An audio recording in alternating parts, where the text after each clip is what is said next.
इसरो 4 साल के बजाय 1 साल में 52 जासूसी सैटेलाइट्स की तैनाती करने की योजना बना रहा है। इससे राष्ट्रीय सुरक्षा को मजबूत करने में मदद मिलेगी। स्पेस बेस्ड सर्वेलेंस SBS-3 52 जासूसी उपग्रहों की तैनाती की समय सीमा को 4 साल से घटाकर मात्र 1 साल कर दिया गया है। दोस्तों, आज की ये वीडियो काफी ज्यादा रोचक व ज्ञानवर्धक होने वाली है, इसलिए इस वीडियो को आप जरूर ज्यादा से ज्यादा शेयर करके बहुत लोगों तक पहुंचाएगा, ताकि ज्यादा से ज्यादा लोग इसके बारे में जान पाएंगे। इसके अलावा आप लोगों से भी अनुरोध है कि वीडियो को आरंभ से लेकर अंत तक जरूर देखिएगा। अगर आपको यह वीडियो पसंद आए तो लाइक, शेयर और सब्सक्राइब जरूर करें। राष्ट्रीय सुरक्षा को मजबूत करने के लिए भारत ने एक साहसिक कदम उठाया है। महत्वाकांक्षी space based surveillance SBS-3 programme के तहत 52 जासूसी उपग्रहों की तैनाती की समय सीमा को 4 साल से घटाकर मात्र 1 साल कर दिया गया है। इस 22,500 करोड़ रुपए की परियोजना का उद्देश्य भारत की सीमाओं, विशेष रूप से पाकिस्तान की गतिविधियों की निगरानी को बढ़ाना और बाढ़ व भूकंप जैसी प्राकृतिक आपदाओं के दौरान महत्वपूर्ण सहायता प्रदान करना है। SBS-3 कार्यक्रम SBS-3 कार्यक्रम भारतीय अंतरिक्ष अनुसंधान संगठन इसरो और निजी उद्योगों के बीच सहयोग का एक शानदार उदाहरण है। इसरो 21 उपग्रहों का विकास करेगा। शेष 31 उपग्रहों के निर्माण का जिम्मा 3 निजी कंपनियों अनंत टेक्नोलॉजीज, सेंटम इलेक्ट्रॉनिक्स और अल्फा डिजाइन को सौंपा गया है। इन उपग्रहों की तैनाती 2026 के अंत तक या उससे पहले करने का लक्ष्य है, जो कि मूल 2028 की समय सीमा से काफी पहले है।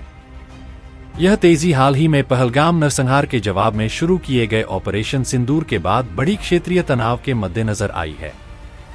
ये उपग्रह आर्टिफिशियल इंटेलिजेंस से लैस होंगे, जो अंतरिक्ष में एक दूसरे के साथ संचार करने में सक्षम होंगे। यह तकनीक भारत को भूखुफिया जानकारी, जियो इंटेलिजेंस को अभूतपूर्व सटीकता के साथ एकत्र करने में सक्षम बनाएगी। इससे विशेष रूप से पाकिस्तान और चीन के साथ भारत की अस्थिर सीमाओं पर हॉस्टाइल एक्टिविटीज की निगरानी में उल्लेखनीय वृद्धि होगी। इस परियोजना में एलन मस्क की कंपनी स्पेसएक्स तकनीकी सहायता प्रदान कर रही है, जो उपग्रहों के चरणबद्ध विकास और प्रक्षेपण में मदद करेगी।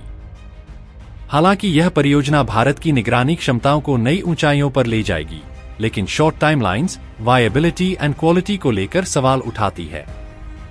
इतने कम समय में 52 उपग्रहों का विकास AI इंटीग्रेशन के साथ एक विशाल कार्य है। इस प्रकार इसरो की यह पहल भारत की अंतरिक्ष निगरानी क्षमताओं को तेजी से बढ़ाने की दिशा में एक महत्वपूर्ण कदम है, जो राष्ट्रीय सुरक्षा को मजबूत करने में सहायक होगा। भारत की सीमाएं पाकिस्तान, चीन, बांग्लादेश, नेपाल, म्यांमार और अन्य देशों से जुड़ी हुई हैं। इनमें से कई सीमाएं कठिन भूगोल और संवेदनशील हालातों के कारण लगातार निगरानी की मांग करती हैं। मौजूदा निगरानी संसाधनों से लगातार और स्पष्ट दृश्य प्राप्त करना कठिन होता है। 52 सैटेलाइट तैनात करने से 24x7 निगरानी संभव होगी। क्लाउड कवर या रात के समय भी रडार सैटेलाइट से तस्वीरें मिल सकेंगी। सीमाओं के साथ साथ समुद्री क्षेत्रों में भी ट्रैकिंग बेहतर होगी। समुद्री सुरक्षा के लिए महत्वपूर्ण आतंकवाद, तस्करी, घुसपैठ जैसी गतिविधियों की पहचान जल्दी हो सकेगी। इसरो पहली बार इतने बड़े पैमाने पर artificial intelligence based network satellite system तैनात कर रहा है। ये सैटेलाइट एक दूसरे से रियल टाइम डेटा शेयर कर सकेंगे। जरूरत पड़ने पर किसी इलाके को अधिक समय तक ट्रैक करने के लिए कोऑर्डिनेटेड इमेजिंग कर सकेंगे। सस्पिशियस मूवमेंट की ऑटोमेटेड पहचान होगी, जिससे समय रहते अलर्ट भेजा जा सके।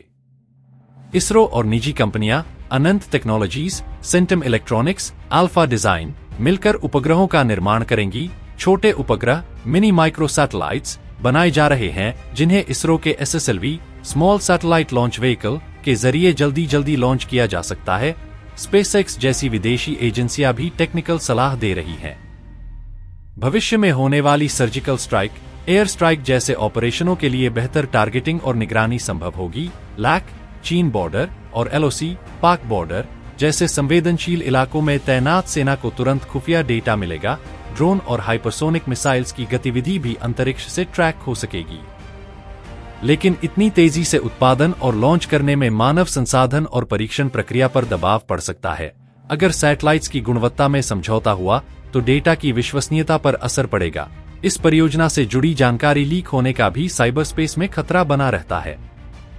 इसरो इस कार्यक्रम से आगे जाकर एक स्वदेशी स्पेस सर्विलांस नेटवर्क विकसित करना चाहता है। भविष्य में ये सैटेलाइट्स नागरिक उपयोग जैसे disaster management, flood, earthquake alerts, farming monitoring आदि में भी इस्तेमाल होंगे। आखिर SBS-3 space based surveillance programme है क्या? SBS-3 प्रोग्राम इसरो और रक्षा मंत्रालय का एक संयुक्त प्रयास है, जिसका उद्देश्य है रियल टाइम जियो इंटेलिजेंस जुटाना, सैटेलाइट से सैटेलाइट नेटवर्किंग द्वारा तेज कम्युनिकेशन, डिफेंस, इंटेलिजेंस, DRDO और रॉ को सीधे फीड देना, भारत की अपनी एक स्वायत्त स्पेस सर्विलांस क्षमता बनाना, वो भी किसी बाहरी देश पर निर्भर हुए बिना। इसके 3 चरण हैं।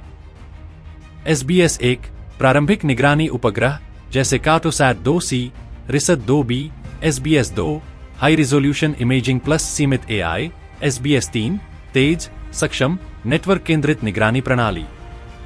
इस मिशन के तहत अलग अलग प्रकार के सैटेलाइट्स शामिल हैं, जैसे कि सर सिंथेटिक अपर्चर रडार, बादलों और रात में भी स्पष्ट तस्वीरों के लिए, EO electro optical high resolution दिन के समय इमेजिंग के लिए, IR इंफ्रारेड थर्मल सिग्नेचर से रात में मूवमेंट पकड़ने के लिए, इलेंट electronic intelligence radio signal tracking communication intercept के लिए, कॉमसैट कम्युनिकेशन सैटेलाइट सेना को सुरक्षित तेज संचार सुविधा के लिए।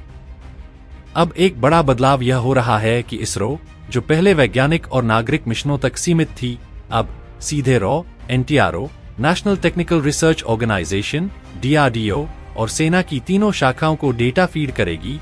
एक नया स्पेस कमांड भारत में गठनाधीन है, जो इन सभी सैटेलाइट्स के संचालन की निगरानी करेगा।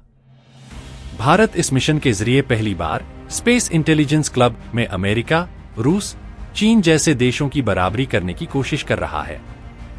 अब इन सैटेलाइट्स से डेटा लेने और प्रोसेस करने के लिए जमीन पर कई चीजें तैयार की जा रही हैं, जैसे नए डाउनलिंक स्टेशंस, लेह, अंडमान, सिक्किम, लद्दाख आदि में आधारित इमेज एनालिसिस हब्स, DRDO और बेल द्वारा विकसित आर्मी और एयरफोर्स को सीधे real time satellite imagery feed देना। इसरो अब एक नई तकनीक पर भी काम कर रहा है, जैसे कि स्पेस डोमेन अवेयरनेस SDA, जिससे भारत अंतरिक्ष में दुश्मन के सैटेलाइट्स की पहचान कर सके, एंटी सैटेलाइट असत वार की तैयारी रख सके और स्पेस ट्रैफिक मैनेजमेंट और साइबर अटैक से बचाव कर सके। इसरो ने पिछले 1 दशक में कई उन्नत जासूसी और निगरानी उपग्रह स्पाई सर्वेलेंस सैटेलाइट्स लॉन्च किए हैं। इनमें से कुछ सैन्य रणनीति, सीमा सुरक्षा और आपदा प्रबंधन में बेहद महत्वपूर्ण भूमिका निभा रहे हैं, जैसे कि रिसत 1 अप्रैल 2012 भारत का पहला रडार इमेजिंग सैटेलाइट, बादलों और रात में तस्वीर लेने में सक्षम। रिसत 2B मई 2019 उन्नत रडार सेंसर, हर मौसम में निगरानी। रिसत 2BR1 दिसंबर 2019 उच्च resolution radar imaging, day night capability. RISAT 2BR2 दिसंबर 2019 0.5 मीटर रिजोल्यूशन, सटीक निगरानी। कार्टोसैट 2 सीरीज 2007 से 2019 कई launch, high resolution optical imaging, शहरी विकास, सेना, सीमावर्ती निगरानी। कार्टोसैट 3 नवंबर 2019 भारत का सबसे उच्च रिजोल्यूशन 0.25 मीटर सैटेलाइट, अमेरिका के बाद दुनिया में दूसरा। एमिसैट अप्रैल 2019 इलेक्ट्रॉनिक इंटेलिजेंस, इलेंट रेडियो सिग्नल और रडार डिटेक्शन। GS-8 7 दिसंबर 2018 वायुसेना के लिए समर्पित संचार उपग्रह। GS-8 6 मार्च 2018 सेना के लिए मोबाइल कम्युनिकेशन। HYSIS नवंबर 2018 हाइपरस्पेक्ट्रल इमेजिंग सैटेलाइट, खनिज, खेती, निगरानी। पाकिस्तान में बालाकोट एयर स्ट्राइक 2019 से पहले टारगेटिंग में मदद, डोकलाम 2017 और लैक टेंशन 2020 के दौरान चीन की गतिविधियों पर निगरानी, भारत में बाढ़, चक्रवात और भूकंप के बाद राहत कार्यों में सहायता, ड्रोन गतिविधि और आतंकवादियों की घुसपैठ की पहचान करना। अब कुछ प्रमुख भारतीय जासूसी सैटेलाइट्स के तकनीकी विश्लेषण और मिशन उपयोग को विस्तार से समझते हैं, ताकि आपको पता चले कि किस सैटेलाइट ने किस मिशन में क्या भूमिका निभाई, जैसे कि कार्टोसैट 3 लॉन्च 27 नवंबर 2019 PSLV C47 resolution 0.25 metre 25 centimetre, orbit sun synchronous SSO 509 kilometre, imaging, panchromatic plus multispectral. Mission उपयोग: पाकिस्तान की सीमा पर पल पल की निगरानी, बालाकोट के बाद टारगेट डैमेज असेसमेंट, चीन की लैक पर सैनिक गतिविधि का लगातार ट्रैकिंग, शहरी विकास, सड़क निर्माण, सेना की लॉजिस्टिक प्लानिंग में उपयोग। यह इतना शक्तिशाली है कि यह कार की नंबर प्लेट तक पढ़ सकता है। रिसद 2B और 2BR सीरीज अंधेरे में देखने वाले सैटेलाइट, बादल, धुंध और रात के समय दुश्मन की मूवमेंट पकड़ना, ड्रोन और घुसपैठ ट्रैकिंग, कारगिल जैसे इलाकों में रात के ऑपरेशनों की निगरानी। रिसद 2B से हमें पहली बार यह संभव हुआ कि हम रात में भी अंतरिक्ष से स्पाई कर सकें। एमिसैट कानों वाला जासूस।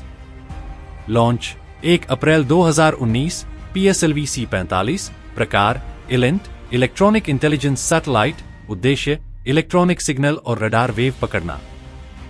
मिशन उपयोग: दुश्मन के radar station, radar guided missile आदि की पहचान, सीमा पर मौजूद कम्युनिकेशन सेटअप की लोकेशन ढूंढना। एमिसैट हवा में उड़ते हुए रेडियो और रडार के संकेतों को पकड़ता है, जो अत्यधिक संवेदनशील जानकारी देता है। GS-7 वायुसेना का संचार कवच। लॉन्च दिसंबर 2018, GSLV Mk2, उद्देश्य एयरफोर्स और UAV के बीच सुरक्षित नेटवर्किंग, बैंड, कुबैंड।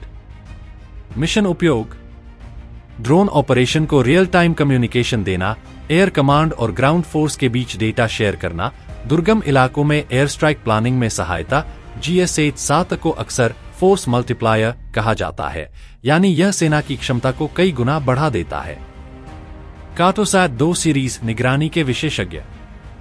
लॉन्च 2007 से 2018 के बीच कई संस्करण, resolution 0.65 metre, Cartosat 2C, orbit 630 किमी, SSO। मिशन उपयोग: सीमा की निगरानी, निर्माण गतिविधियों पर नजर, कश्मीर घाटी में आतंकी ठिकानों की पहचान, डोकलाम में चीन की सड़क निर्माण गतिविधि को ट्रैक किया गया था। कार्टोसैट 2 के इमेज का उपयोग रॉ और सेना दोनों करते हैं। अब बात करते हैं कि अब कौन कौन से सैटेलाइट्स अगली कड़ी में आने वाले हैं। रिसद 2A 2025, संभावित बेहतर सर सिस्टम। कार्टोसैट 4 योजना में अब तक का सबसे सटीक दृश्य। GS-7R 2025 से 26, नौसेना के लिए समर्पित। डिफेंस GS-8 निजी साझेदारी के तहत पूरी सेना के लिए इंटीग्रेटेड कम्युनिकेशन।